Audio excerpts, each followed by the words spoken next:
Welcome to the UCM Interface Bible Study dito sa 702 DZAS FEBC Radio TV, Agapay ng Sambayanan. Isa itong conversational expository Bible study program hatid sa inyo ng UCM Interface, ang Young Adults Ministry ng Union Church of Manila. We do our best to study context and let Scripture speak for itself. Ang programang ito ay isang teaching ministry ng Union Church of Manila, a church of many nations committed to making disciples who are transformed by the gospel of Jesus Christ.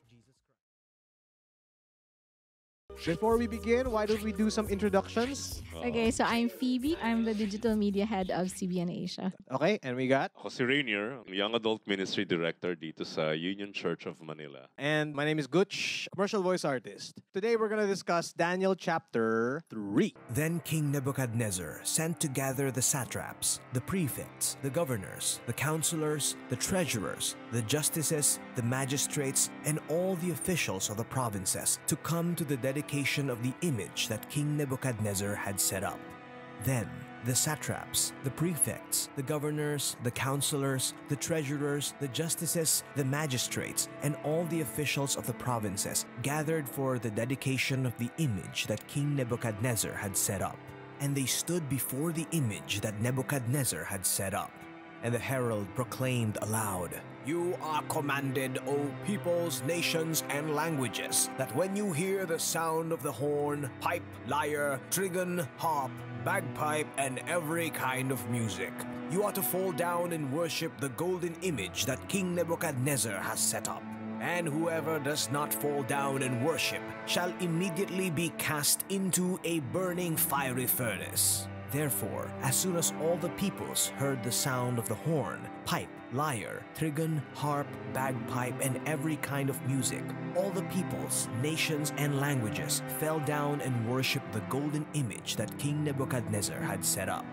Therefore, at that time, certain Chaldeans came forward and maliciously accused the Jews. They declared to King Nebuchadnezzar, "O king, live forever. You, O king, have made a decree that every man who hears the sound of the horn, pipe, lyre, trigon, harp, bagpipe, and every kind of music shall fall down and worship the golden image. And whoever does not fall down and worship shall be cast into the burning fiery furnace. There are certain Jews whom you have appointed over the affairs of the province of Babylon, Shadrach, Meshach, and Abednego. These men, O king, pay no attention to you. They do not serve your gods or worship the golden image that you have set up." Then Nebuchadnezzar, in furious rage, commanded that Shadrach, Meshach, and Abednego be brought. So they brought these men before the king. Nebuchadnezzar answered and said to them, "Is it true, O Shadrach, Meshach, and Abednego, that you do not serve my gods or worship the golden image that I have set up? Now, if you are ready when you hear the sound of the horn, pipe, lyre, trigon, harp, bagpipe, and every kind of music, to fall down and worship the image that I have made, well and good.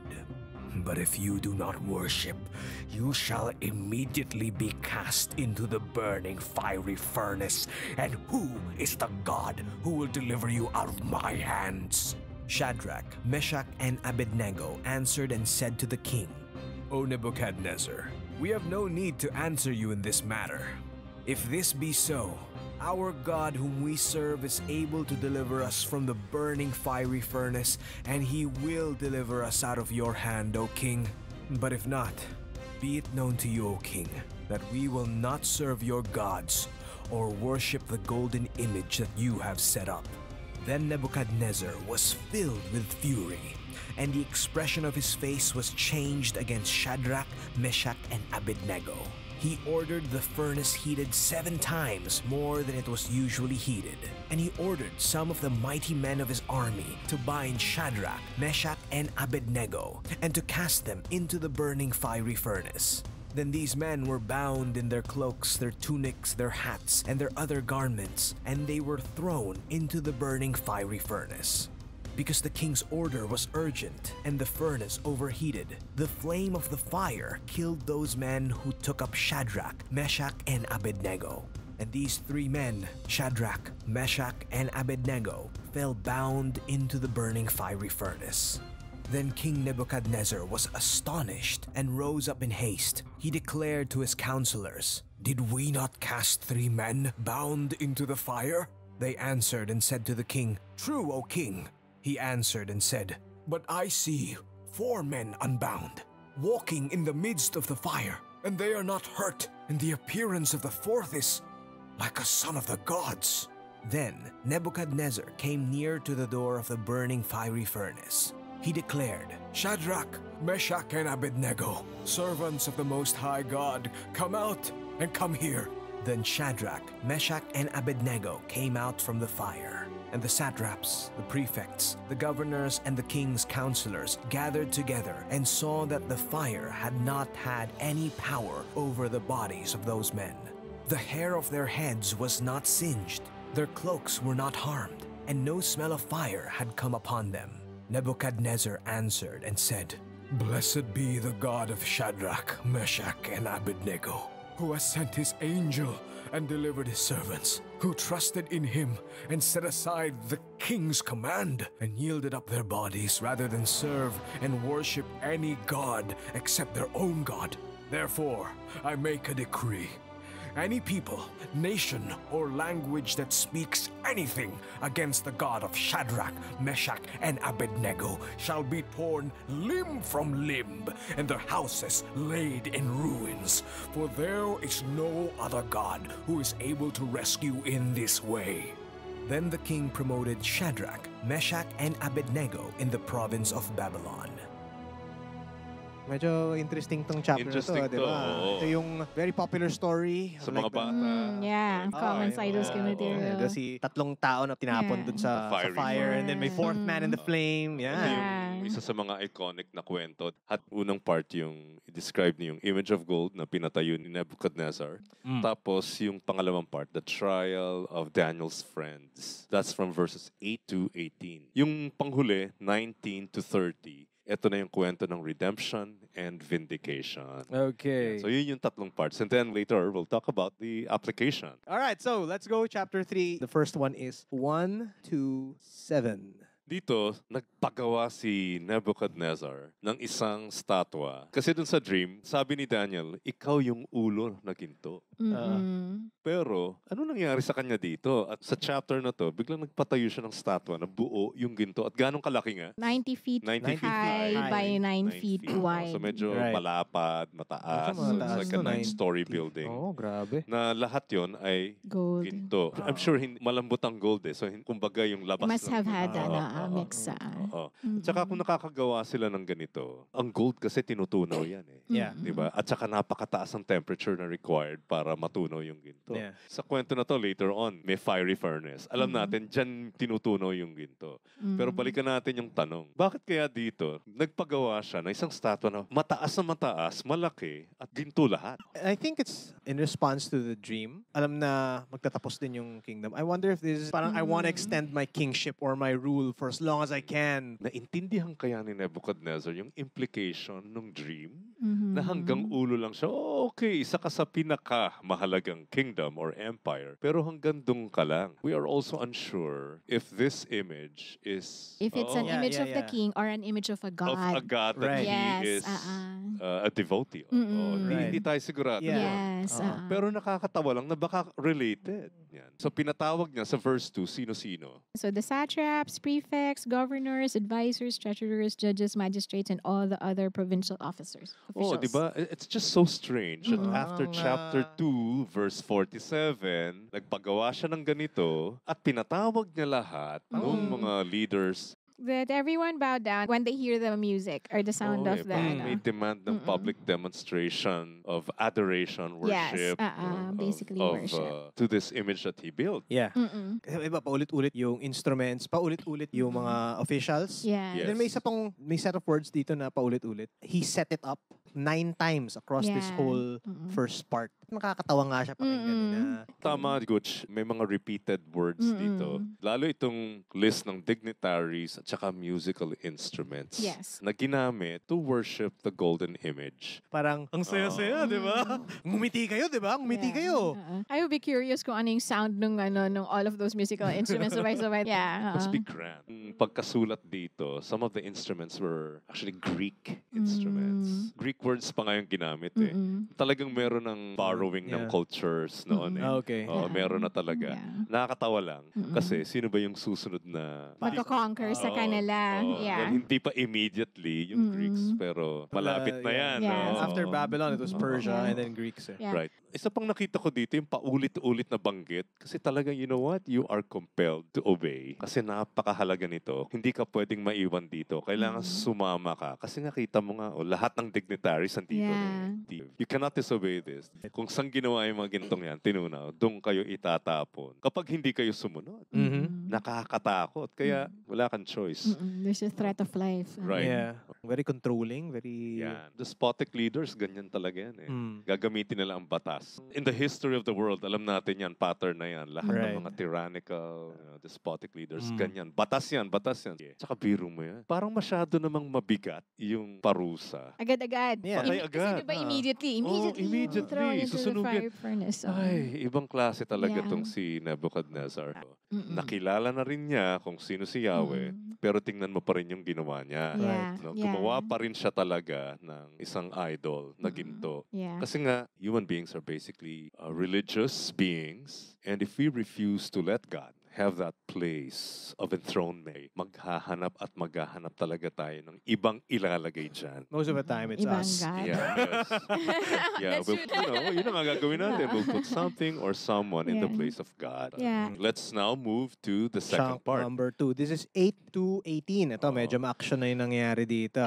Nagkaroon na nga ng decree, pero meron din kasing hindi sumunod. There are certain Jews whom you have appointed over the affairs of the province of Babylon. Shadrach, Meshach, and Abednego. These men, O king, pay no attention to you. They do not serve your gods or worship the golden image that you have set up. Uy, bakit kaya na-single out itong tatlong ito? At saka may tanong tayo. Nasaan si Daniel? Si Daniel ba nag-compromise? At yung tatlo hindi? Doon sa end of chapter 2, but Daniel remained at the king's court. Interesting kasi na yun yung segue na Oh, yung at last... saka sa anong ginawa dun sa mga kaibigan niya? Ito. They were promoted Oh, They were promoted as and administrators Right. over the province of Babylon. Oo. So most likely, mukhang nangyari ito malayo kung nasaan si Daniel. It's highly likely that Daniel wasn't even there.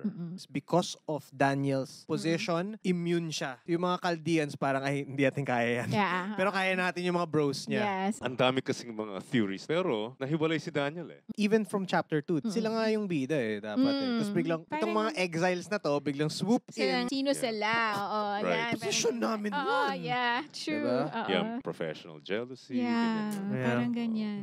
So verse 13. He Okay. was furious with rage. Tinatawag niya si Shadrach, Meshach, and Abednego. And in essence, question niya, totoo ba yung sinasabi nila na hindi kayo nag-serve ng gods ko and hindi nyo ni-worship yung image of God that I had set up? I-relate ulit natin yan dun sa kanyang reaction sa chapter 2 verse 47. Kumbaga, proof na ito na he was never really a follower of Yahweh. Yeah, Hindi tsaka naman siya parang- nag-convert. Oh, he's just one of the gods. Oo, kasi Yes, Yun, parang ganun yung may lumalabas. na, nga, yeah. sinabi nga natin last Kasi time. God of the gods nga, ang sabi niya. eh. Oo, ibig sabihin, Isa kasi lang. ito yung worldview ng isang polytheist. Ganito talaga sila. Tapos binigyan niya ng second chance. Ayun, Oo nga itong Na- Diyos nyo, ganito ganyan, etc.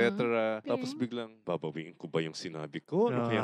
O paparusahan ko na ba talaga sila? Pero may pagmamak yung dulo. Sabi niya, Okay. then what God will be able to rescue you from my Oh, ang ganda nun, diba? hand? Grabe. Oh, diba?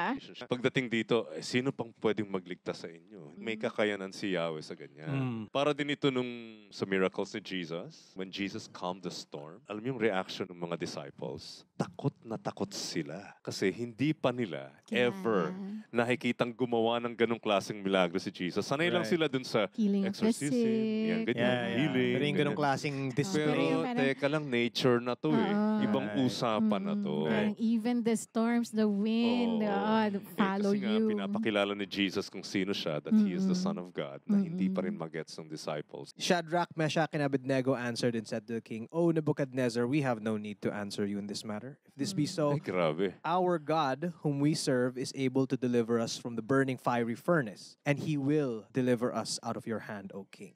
But if not, be it known to you, O king, Ha. that we will not serve your gods or worship the golden image that you have set up. Yeah. Mahalaga tong sinabi ng mga bata. Sabi nila unang-una, we do not need to defend ourselves before you in this Yeah. matter.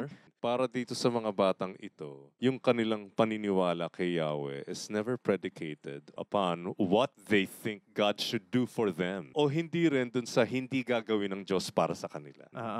Medyo kakaiba ito. Ang ganda Babata talaga nito eh. Buti Oo. sana kung kaedad ko na itong mga to. Eh, kaso edad kong ito, hindi pa rin ako ganun kalakas yung paniniwala ko sa Diyos. Right. Ito ang lalim.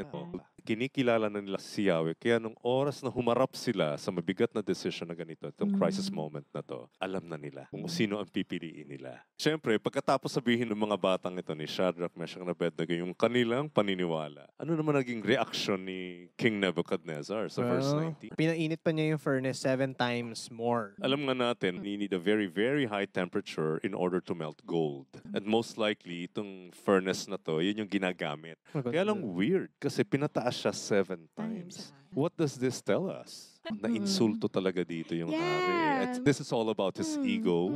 See that behind every idol is really the self. Yeah. Kahit sino pa yung iniidolo mo, whether that's your career, money, etc., that would represent you. Palagay ko lang, itong statue na ginawa niya actually represented himself.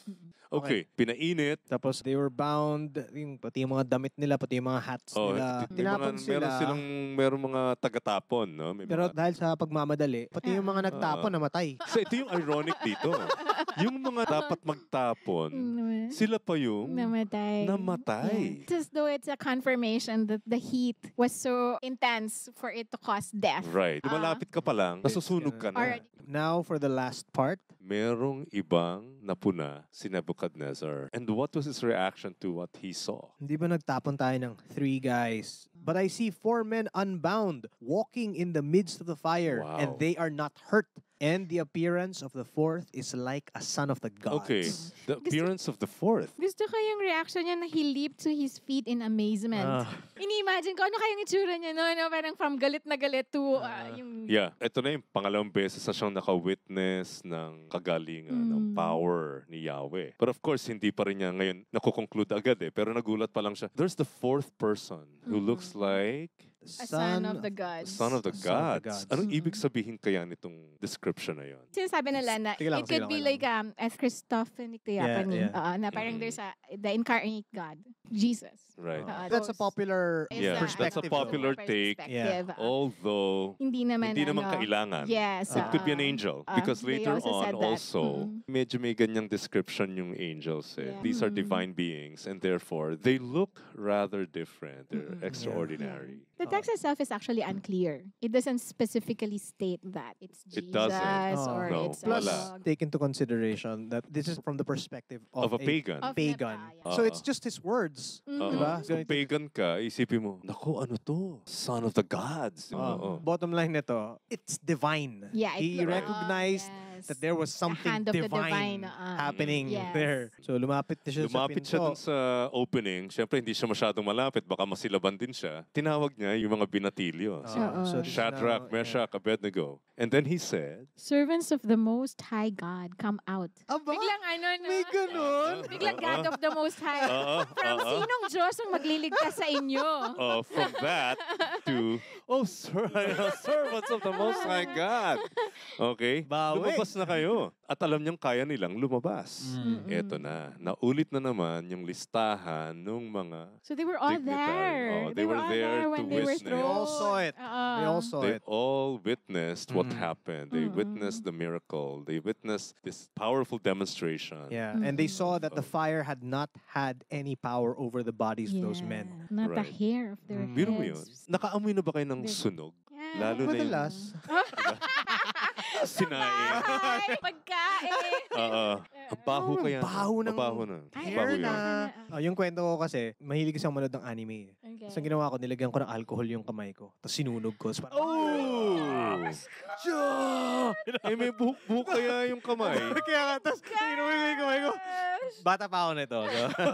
You better be Ka-age ko sila Shadrach, Meshach, and Abednego. Sila Daniel, di ba? Ito yung mga pinagagawa nila. Ako yun yung pinagagawa ko nung same age ako. Wala pang ano doon, wala pang MTRCB, wag sundan. Oo. So alam ko yung amoy ng sunog na buhok. Ayan.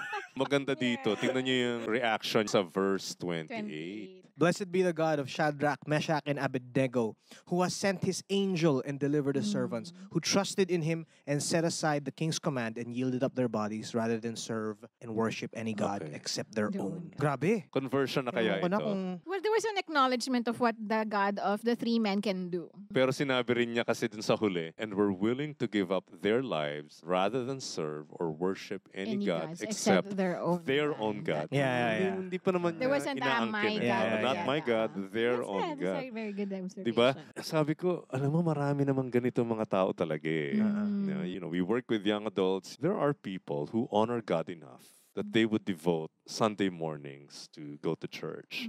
But it doesn't necessarily translate to Change a lives. Yeah. changed life or a surrendered life. Yeah. Yun ang nakikita ko dito eh, kay Right. Nebuchadnezzar. May paghanga, amazement, respect, but it doesn't necessarily mean that he surrendered his life. Your In fact, God. may proof tayo dyan when we get to chapter 4. So, gumawa na naman ng decree ito. Alam mo na, Yes. ano yung ginawa niyang decree? nakakatawa dito si Nebuchadnezzar, gagawa siya ng mga batas on the fly or impromptu lang parang, Oo. ito, naisip ko Oo. lang ngayon.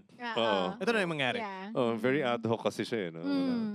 Very Okay. emotional. So yung decree, kung sino man ang magsalita anything against the God of Shadrach, Meshach, and Abednego shall be torn limb from limb and their houses laid to ruins. This is based on what he just witnessed. So medyo, oops, iba pala talaga yung Diyos nila. Pero alam natin, that doesn't mean he surrendered his life to Yahweh. Alam lang natin na medyo, oops, nakita ko na kung ganong ka-powerful pala talaga to. Hindi lang pala to limited sa dreams. Meron pa palang ibang kakayanan ito. So yun ang isang basehan niya. Pwede rin bilang isang pagan polytheist. Alam niyo yung, teka, kailangan makabawi ako sa Diyos nila.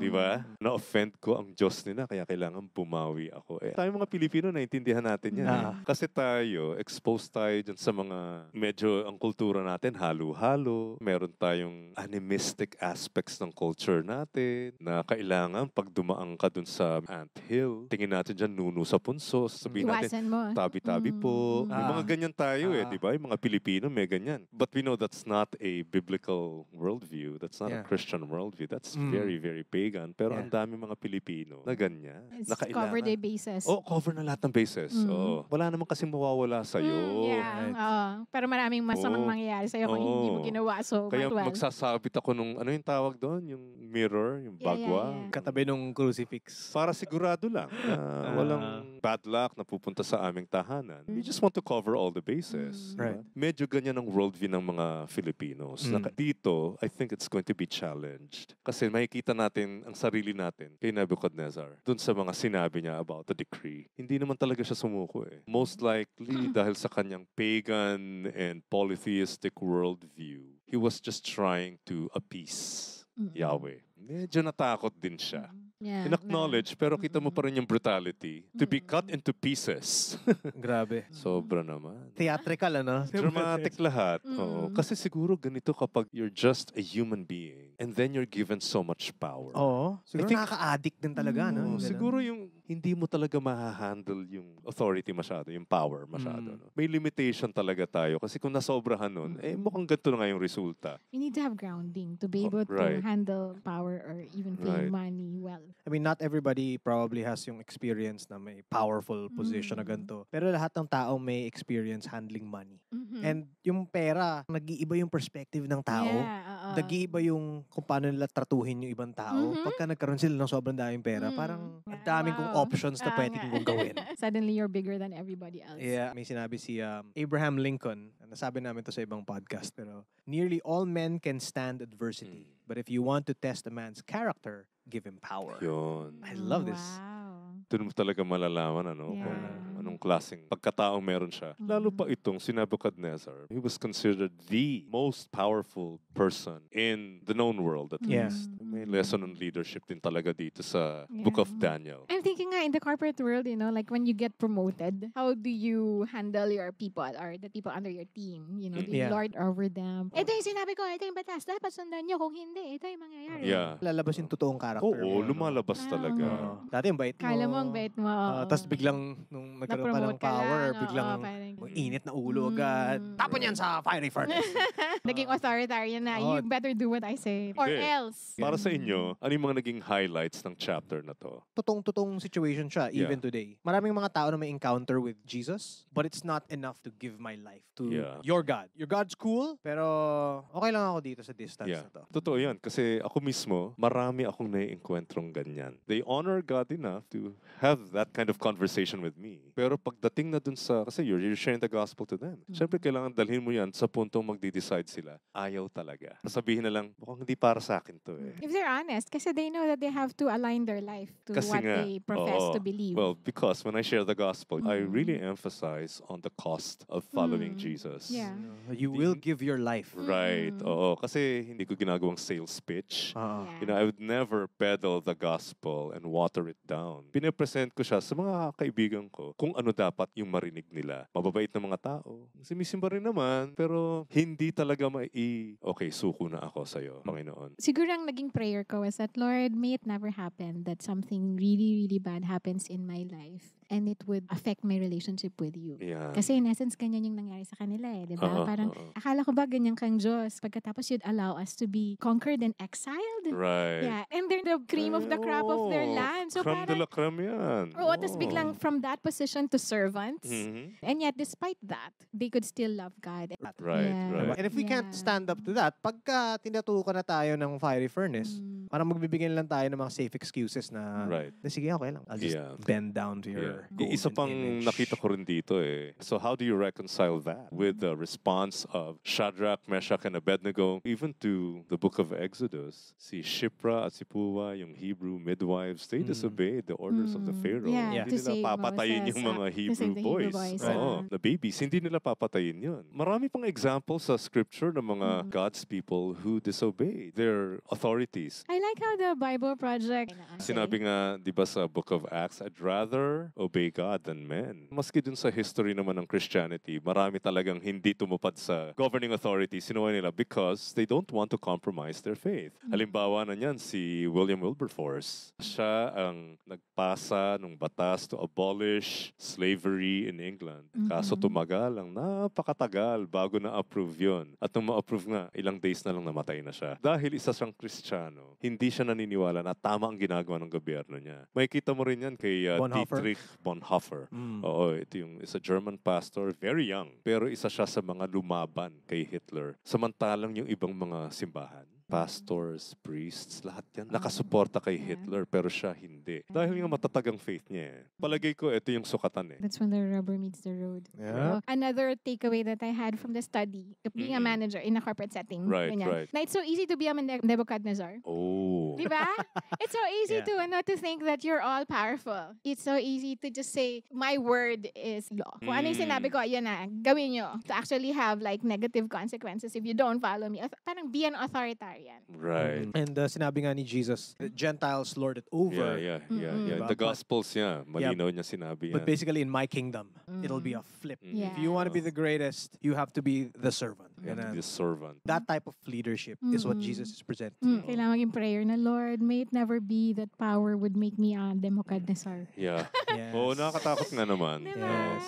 Alam niyo, napakaganda ng chapter na to. Alam ko yung mga listeners natin, meron din silang kanya-kanyang takeaways. No? Siyempre, iba-iba tayo ng mga sitwasyon sa buhay.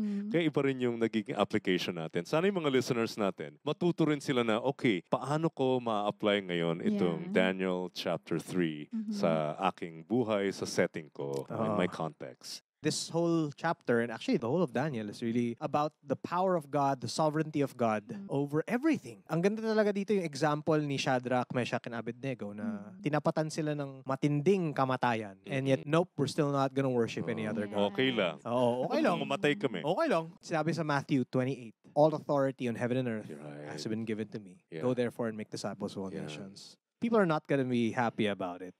but when people present us with situations that they're gonna throw us in the Yes. burning fiery furnace, so to speak, sana masabi natin na, okay, I see your fiery furnace, but I'll raise you an old rugged cross. All right, so hopefully you'll join us for the next chapter and all the other things that we're planning to do. Thank you very much, and we'll hope to see you on the next episode. You have listened to the UCM Interface Bible Study here at 702 DZAS FEBC Radio TV, Agapay ng Sambayanan. Please like and subscribe to our YouTube channel, 702 DZAS FEBC Radio TV, and Facebook account, 702 DZAS FEBC Radio. Hear our full episodes on Spotify, YouTube, Apple Podcasts, Google Podcasts, at marami pang iba. Join us at Union Church of Manila, Rada, Corno Legazpi, Makati City.